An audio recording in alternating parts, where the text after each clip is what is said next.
91 शिक्षक, बहुत दिनों बाद मिले। मुझे तुम्हें यहाँ देखने की उम्मीद नहीं थी। एली को देखकर हिला थोड़ी हैरान थी।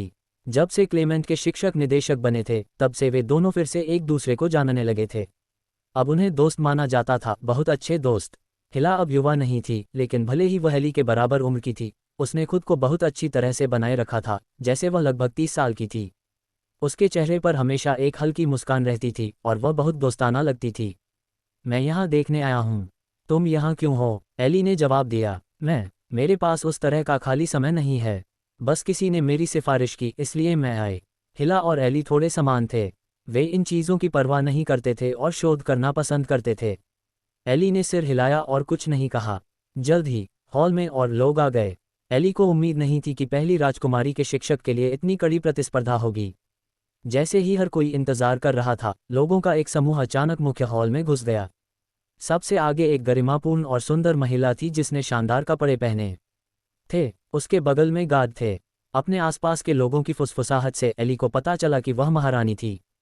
सभी को नमस्कार, मैं क्रिस्टीना हूँ, छोटी अन्ना की माँ। मुझे बहुत खुशी है कि आज इतने सारे लोग यहाँ हैं, महिला ने धीरे धीरे कहा। आज यहाँ 3 महान विद्वान, 16 विद्वान और एक मानद शिक्षार्थी हैं। आप सभी साम्राज्य के स्तंभ हैं और आप में से हर कोई छोटी अन्ना को पढ़ाने के लिए काफ़ी है, रानी ने कहा। जब सबने ये सुना तो वे स्तब्ध रह गए। एक शिक्षार्थी? क्या उनमें से कोई शिक्षार्थी था? कौन इतना बहादुर था? एली ने अपने होंठ सिकुड़े जबकि उसके बगल में खड़ी हिला ने धीरे से अपना मुंह ढक लिया। उसका सुडौल शरीर थोड़ा कांप गया। ये बहुत मज़ेदार था। एली हमेशा से एक शिक्षार्थी था और उसने इस बारे में उसे बहुत चिढ़ाया था। ठीक है, एक शिक्षक चुनना एक बहुत मुश्किल समस्या है, इसलिए हमने छोटी अन्ना को सीधे चुनने देने का फैसला किया। आप में से हर कोई उसे 20 मिनट के लिए पढ़ाएगा और वह अंत में चुनेगी। रानी ने अपनी पसंद की घोषणा की। लोगों की अलग अलग अभिव्यक्ति थी। ये तरीका बहुत नया था। दूसरी ओर एली की आंखें चमक उठीं। ये चयन विधि उसके लिए बहुत उपयुक्त थी। ठीक है, तो यही है। सभी लोग 15 मिनट के लिए तैयार हो जाओ। हम थोड़ी देर में शुरू करेंगे। रानी जल्दी में आई और चली गई, दूसरों के साथ चली गई। हर कोई सोच रहा था कि कैसे पढ़ाया जाए। दूसरी ओर केवल हिला और एली ही बात कर रहे थे। मुझे इसमें कोई रुचि नहीं है। क्या तुम सच में बिल्कुल भी चिंतित नहीं हो? हिला ने एली को देखकर मुस्कुराते हुए पूछा। सब ठीक है, मैं इसे भाग्य पर छोड़ दूंगा, एली ने विनम्रता से कहा। तुम अपनी प्रतिष्ठा के लायक हो। हिला की आंखें चमकी क्योंकि उसने एक मुस्कान प्रकट की। यह आदमी, एली, हमेशा की तरह आत्मविश्वासी है। उद्धरण। हालांकि एली से परिचित होने के नाते वह जानती थी कि एली का ज्ञान उसके ज्ञान से कम नहीं था। वह वास्तव में ज्ञानी था और वह कभी कभी उससे सलाह लेती थी। यह अविश्वसनीय था। जैसे ही वे दोनों बात कर रहे थे, दूसरों ने स्वाभाविक रूप से उन दोनों पर ध्यान दिया। यह आदमी कौन है? क्या तुम उसे जानते हो? वह विद्वान हिला के बहुत करीब दिखता है, एक विद्वान ने अपने बगल में बैठे विद्वान से पूछा। मुझे लगता है कि वह महान विद्वान क्लेमेंट का छात्र है, आदमी ने जवाब दिया। हिला को अपना मुंह ढक कर हंसते हुए देखकर वह भी थोड़ा नाखुश था।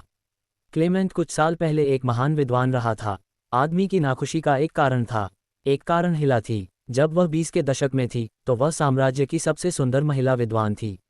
अब जब वह 50 के दशक में थी तो वह अभी भी साम्राज्य की सबसे सुंदर महिला विद्वान थी। वह शैक्षणिक हलकों में भी बहुत लोकप्रिय थी, खासकर जब से वह अभी भी अविवाहित थी। क्या वह शिक्षार्थी है? वह सच में गड़बड़ कर रहा है। वह यहाँ क्या कर रहा है?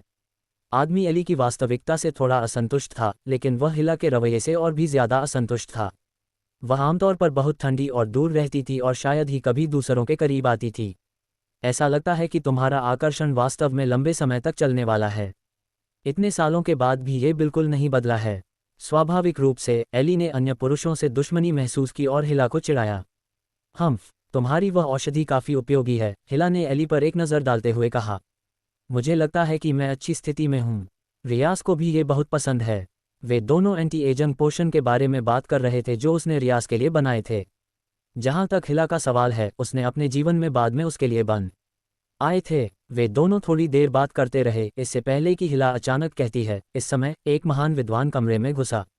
वह एक दरबारी विद्वान था। उसने भीड़ की ओर देखा और कहा, पहला विद्वान कोल। एक बूढ़ा आदमी खड़ा हो गया और उसे दूर ले जाया गया। दूसरे वहीं रहे और इंतजार किया। एली हिला के साथ बात करता रहा जैसे उसे बिल्कुल भी चिंता नहीं थी। दूसरों की मूल रूप से घबराई हुई भावनाएं भी उन दोनों को छेड़खानी करते हुए देखकर टूट गईं। जल्द ही विद्वान कोल लौट आया। एक और विद्वान को बुलाया गया। राजकुमारी केवल इतने लंबे समय तक ऐसा कर सकती थी, इसलिए बाद की तुलना में पहले बुलाया जाना बेहतर था। बहुत जल्दी हिला ने अपने कपड़े ठीक किए और चली गई। वह 20 मिनट बाद लौट आए। कैसा है? राजकुमारी बहुत सुंदर है, हिला ने जवाब दिया। एली, तुम्हारा इससे क्या मतलब है? राजकुमारी सुंदर है या नहीं, इसका मुझसे क्या लेना देना है? क्या तुमने यह नहीं कहा था कि तुम्हें छोटे लोग पसंद हैं? हिला ने उस पर एक नज़र डाली और कहा। एली, जहाँ तक उसने उन शब्दों को कब कहा था, एली को याद भी नहीं था। मुझे उम्मीद नहीं थी कि यह महिला याद रखेगी। ये तब होना चाहिए जब हम अतीत में बात कर रहे थे।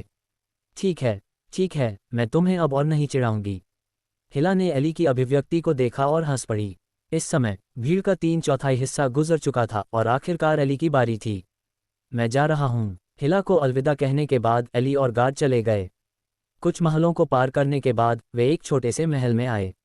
जैसे ही वह अंदर गया, उसने कुछ दूरी पर एक मेज देखी और एक छोटी लड़की को एक बेबस चेहरे के साथ देखा। हिला ने उससे झूठ नहीं बोला था, वह वास्तव में सुंदर थी। छोटी लड़की की त्वचा बहुत गोरी थी और उसका चेहरा बहुत सुंदर था। हालांकि वह अभी भी छोटी थी, कोई बता सकता था कि वह एक सुंदरता थी। वह एक छोटे परी की तरह थी, बेहद सुंदर। बेशक एली के मन में इसके बारे में वास्तव में कोई विचार नहीं होगा। वास्तव में वह अभी भी बड़े लोगों को पसंद करता था। उसे हिला जैसी महिलाएं पसंद थीं, जिनके बड़े स्तन, एक अच्छी काया और लंबे पैर थे। क्या तुम नए विद्वान हो?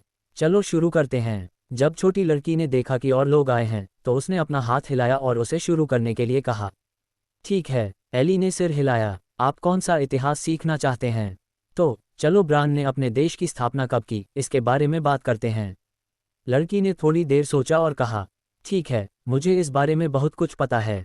एली ने सिर हिलाया। गार्ड पास में खड़े थे। एली ने अपना व्याख्यान शुरू किया और साथ ही एक अदृश्य मानसिक बल उत्सर्जित हुआ। यह आकर्षण मंत्र का एक सरल अनुप्रयोग था। यह शुरू करने के लिए एक निष्पक्ष प्रतियोगिता नहीं थी। एली ने उत्साह और आश्वासन के साथ बात की और लड़की जल्दी ही इसमें गिर गई।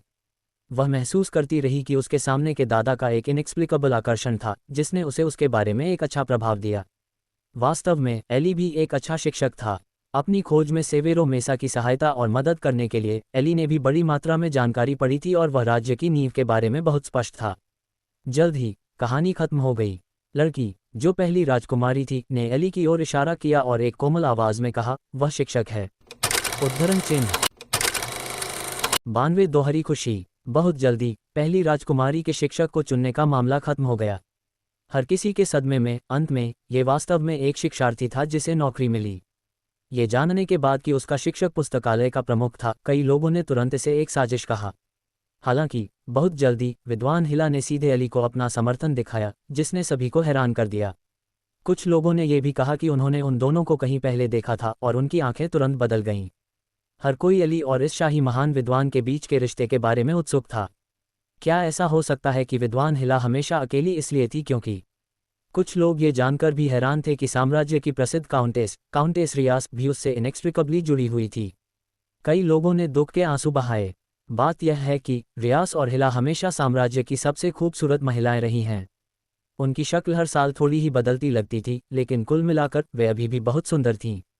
उन दोनों ने काफ़ी प्रसिद्धि हासिल की थी, लेकिन एली के लिए, हमेशा की तरह, उसने न सुनने या जवाब देने का नाटक किया। इस तरह और ज़्यादा लोग सोचेंगे कि एली का उन दो खूबसूरत महिलाओं से कुछ लेना देना था। बस इसी तरह एली की रोज़ाना की दिनचर्या में एक और कार्यक्रम जुड़ गया। वह हर सप्ताहांत राजकुमारी को पढ़ाना था। मानसिक शक्ति के अद्भुत उपयोग के साथ राजकुमारी ने भी एली पर एक इनएक्सप्लिकेबल निर्भरता की भावना विकसित की और 1 साल बाद उस पर एक आत्मा ब्रांड लगाया गया। उसने राजकुमारी को भावनात्मक और मानसिक रूप से नियंत्रित किया था। एली को काफ़ी बुरा लगा। हालांकि इससे कोई फर्क नहीं पड़ता था। ये सिर्फ अफसोस की बात थी कि वह एक राजकुमार नहीं थी। अगर वह होती तो शायद बेहतर होता। समय दिन ब दिन बीतता गया। विद्वान क्लेमेंट दिन ब दिन बूढ़ा होता गया। 1 साल बाद विद्वान क्लेमेंट ने काम करना बंद कर दिया और घर वापस चले गए। जहाँ तक पुस्तकालय का सवाल है, वह भी समय बीतने के साथ बदल गया। पुस्तकालय में निचले तबके के कुलीनों की संख्या भी बहुत बढ़ गई थी। कुछ पदों पर धीरे धीरे कुलीनों ने कब्जा कर लिया। हालांकि कम से कम अभी के लिए निदेशक और उपनिदेशक कुलीन नहीं थे। लेकिन फिर भी एली पुस्तकालय के माहौल को बदलते हुए महसूस कर सकता था। पुस्तकालय ने शोध और अध्ययन पर उतना ध्यान देना बंद कर दिया था। एली ने इसके बारे में ज़्यादा नहीं सोचा।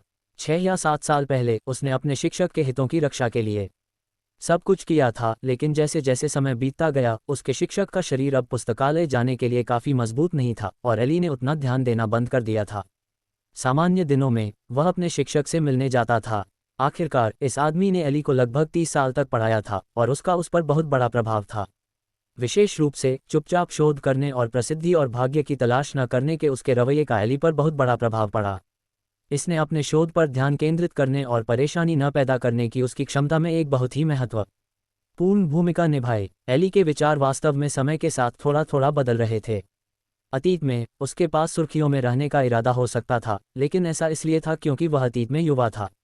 अब वह पूरी तरह से समझ गया था कि उस समय उसके विचार अभी भी थोड़े भोले थे। इसके अलावा अगर एली ज़्यादा काम नहीं करता तो स्वाभाविक रूप से उसके पास अन्य काम करने के लिए समय होगा, चाहे वह उन्नत औषधि निर्माण हो, अविकसित मानसिक शक्ति औषधि हो या रक्त रेखा अनुसंधान जिसे गहन अंतर्दृष्टि प्राप्त करने के लिए समय की आवश्यकता थी। उन सभी को समय की आवश्यकता थी। हालांकि उसने हाल ही में अपना ज़्यादा ध्यान पर केंद्रित किया था। ऐसा इसलिए था क्योंकि वह ब्रेक थ्रू करने वाला था। उसकी मानसिक शक्ति पहले ही 19.0 अंक तक पहुंच चुकी थी और वह ब्रेक थ्रू से केवल कुछ साल दूर था। 3 साल बाद एली के घर में एली को लगा कि उसकी मानसिक शक्ति 19.99 अंक पर है। उसने एक गहरी सांस ली। आखिरी बार जब उसने एक स्तर 2 प्रशिक्षु के लिए ब्रेक थ्रू किया था वह ब्रायन कैलेंडर का साल 311 था। वह 25 साल पहले था। 25 साल एक दूसरे ग्रेड से एक तीसरे ग्रेड में जाने के लिए। ये कहा जाना चाहिए कि यह वास्तव में काफ़ी धीमा था, एली की अपेक्षा से कुछ साल धीमा था। उसने अपनी मानसिक शक्ति में वृद्धि की दर को गलत गिना था। जैसे जैसे उसकी मानसिक शक्ति बढ़ी उसकी मानसिक शक्ति वृद्धि की गति धीमी हो गई।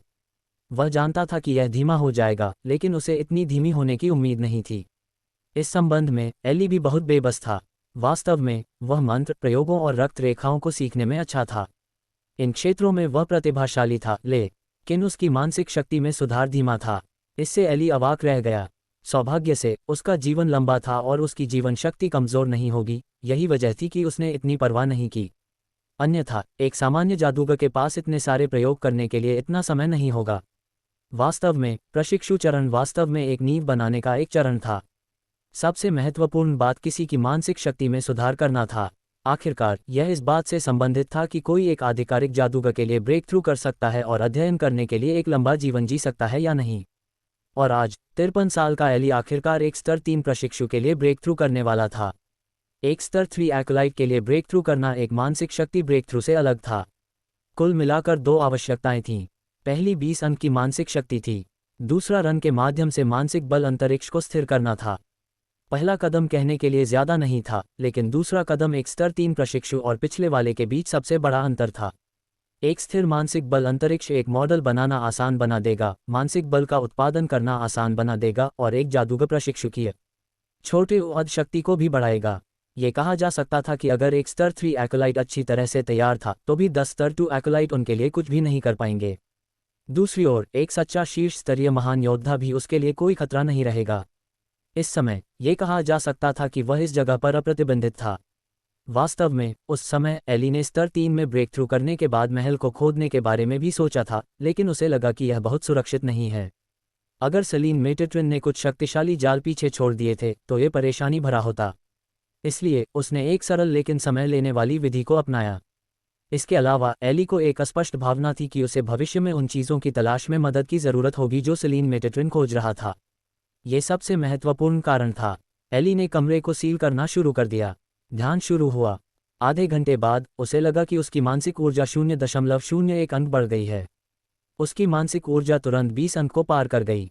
उसकी मानसिक शक्ति आवश्यक स्तर तक पहुंचने के बाद एली की मानसिक शक्ति भी रून्स में बदल गई और एक मानसिक स्थान बनाना शुरू कर दिया। ये कदम आमतौर पर युवा और प्रतिभाशाली जादूगरों के लिए थोड़ा मुश्किल होता था, मुख्य रूप से क्योंकि वे रून्स और अपनी इच्छा की शक्ति से परिचित नहीं थे। हालांकि एली के लिए पिछले कुछ दशक बर्बाद नहीं हुए थे।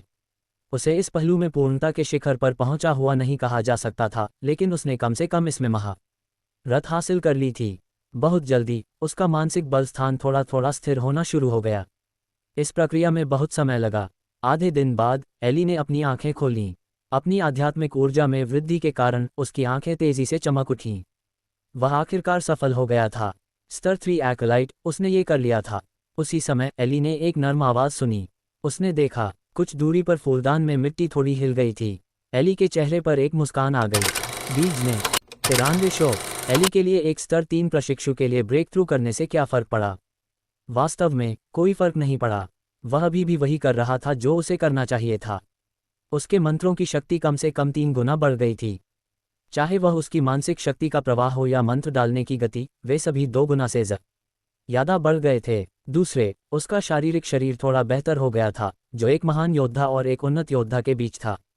बेशक, योद्धाओं की तुलना में जादूगरों के पास अपने शारीरिक शरीर को बेहतर बनाने के लिए बहुत ज़्यादा तरीके थे। चाहे वह विशेष प्रभावों वाली जादुई औषधि हो, मांस संशोधन हो या यहाँ तक कि रक्त रेखा एकीकरण हो, वे सभी काफ़ी अच्छे थे। हालांकि यह अफसोस की बात थी कि एली के पास सामग्री नहीं थी। साम्राज्य एक जादूगरों के बंजर भूमि की तरह था। कोई जादूगर नहीं थे और जादुई जानवर बहुत कम थे। इसके अलावा उनके स्तर बहुत कम थे। एली को ऐसे निम्न स्तर के जीवों में कोई रुचि नहीं थी। बीज भी धीरे धीरे बढ़ रहा था, जिससे एली बहुत खुश था। हालांकि 1 साल बाद, जैसे ही एली ने पहली राजकुमारी को पढ़ाना खत्म किया, उसने आंसुओं से भरी छोटी राजकुमारी को दूर धकेल दिया और महल को निर्दयी छोड़ दिया। लेकिन उसे बुरी खबर मिली। शिक्षक अचानक गंभीर रूप से बीमार पड़ गए। 53 साल के हरमन ने उसे आंखों में आंसुओं के साथ बताया। क्या? एली की आंखें चौड़ी हो गईं। पिछली बार जब वह अपने शिक्षक से मिला था, वह 7 दिन पहले था। वह अचानक बीमार क्यों पड़ गए? क्या हो रहा है? एली ने बेचैनी से पूछा। एली, शांत हो जाओ। हमारे शिक्षक पहले ही 86 साल के हो चुके हैं। हरमन ने एली को इतना उत्तेजित पहले कभी नहीं देखा था। उसका चेहरा बेचैनी से भरा हुआ था क्योंकि उसने उसे शांत करने की कोशिश की। मैं शांत नहीं हो सकता। मुझे तुरंत जाकर देखना होगा, एली ने कहा। अगर एली के सामाजिक दायरे के लिए एक पदानुक्रम था, तो विद्वान क्लेमेंट निस्संदेह पहली सीढ़ी के सबसे आगे था। कुछ हद तक क्लेमेंट एली के पिता की तरह था। शांत होना सच में मुश्किल था। शायद सैकड़ों या हजारों साल बाद वह शांति से मौत का सामना कर सकता था, लेकिन अब वह इस दुनिया में केवल 30 साल से था और वह ऐसी शांत मानसिक स्थिति में नहीं था। हरमन को नज़रअंदाज करते हुए एली सड़क के किनारे एक गाड़ी पर चढ़ गया। मुझे तक ले चलो, उसने उसे पता बताया। सर, यह एक निजी कोच है। कोचमैन भी इस एली से स्तब्ध था। गाड़ी शुरू करो, एली ने कहा और पैसे की थैली फेंक दी, ये परवाह किए बिना कि थैली में कितना बचा था। सर, मुझे माफ़ करना, कोचमैन मना करने वाला था, लेकिन जब उसने पैसे की थैली को गाड़ी पर गिरते देखा और सब भी सोने के टारल बाहर निकल गए, तो उसकी आंखें सदमे से चौड़ी हो गईं। हाँ हाँ हाँ सर। आदमी की सांस तेज हो गई और वह हकलाने भी लगा। उसने तुरंत गाड़ी को घुमाया और उस जगह की ओर रवाना हुआ जिसका एली ने जिक्र किया था। क्या मजाक है? हालांकि गाड़ी पहले ही बुक हो चुकी थी, क्या वह महत्वपूर्ण था? उस पैसे की थैली के सामने कुछ भी महत्वपूर्ण नहीं था। जल्दी करो। गाड़ी पूरी तरह से तेज हो गई और सामान्य 20 मिनट की यात्रा 10 मिनट में पूरी हो गई। एली गाड़ी से उतर गया। उनके सामने एक अपार्टमेंट क्षेत्र था जहां क्लेमेंट रहता था।